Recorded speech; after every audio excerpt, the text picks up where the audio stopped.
High, আমি সুচিস্মিতা। গত 5 দিন ধরেই আমার শরীরটা একদম ভালো নেই। জ্বর, টনসিল এইগুলোতেই ভুগছি। আর গতকাল রাতে তো একদম ঘুমাতেই পারিনি, জেগে আছি। 4টায় ঘুম ভেঙেছে, তারপর 6টা 35 কী করে হলো বুঝতে পারিনি। শুধু হাঁটছি, বসে আছি, অনেক গার্গল করি, নাকে জল টানি, সব কিছু করি, তাতেও কাজ হচ্ছে না 5 দিনে।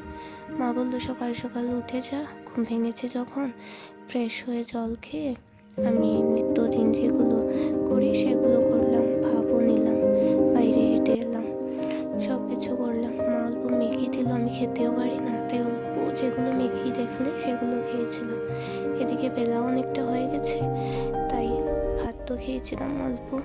তাই একটু পরে আবার ভাবটা নিয়েই ভাবলাম জানালার কাছে দাঁড়িয়ে একটু সময় থাকেই বাতাসটা নেওয়া ভালো, কারণ আমি তো ফ্যানের বাতাস নিতে পারি না। একটু পর ভাবলাম একটু চা করি।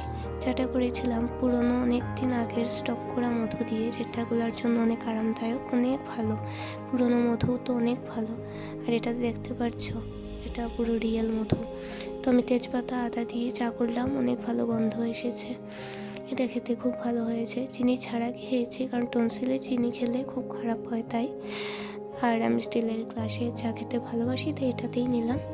জানালার কাছে বসে বসে চাটা খেলাম, দারুণ লাগছে, গলাতে অনেক আরাম পাচ্ছি। আমি একটা কথা ভাবছি, যেটা ডক্টর দেখিয়ে তো ওষুধ খেয়েও আরাম পাইনি গত 5 দিন ধরে, কিন্তু এটা করে অনেক আরাম পেয়েছি। আদাটা রয়েছিল সেটাকে ফেলে দেব না, সেদ্ধ করা, সেটা অনেক উপকারী। এটাকে লবণ দিয়ে খেয়ে নিলে গলার জন্য অনেক ভালো। আর আমি তো গান করি, আমার জন্য দরকার। এদিকে ডক্টর এত ওষুধ ড্রপ দিয়েছে, সেগুলো কিছুই কাজ করছে না। শরীর ওষুধ খেয়েও ঠিক হচ্ছে না, কিন্তু ঘরোয়া এই জিনিসগুলো আমাকে যেন অনেক আরাম দিয়েছে।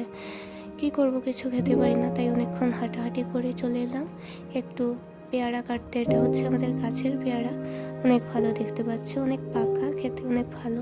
এইটা খেতে আমার তেমন একটা অসুবিধা হবে না, কারণ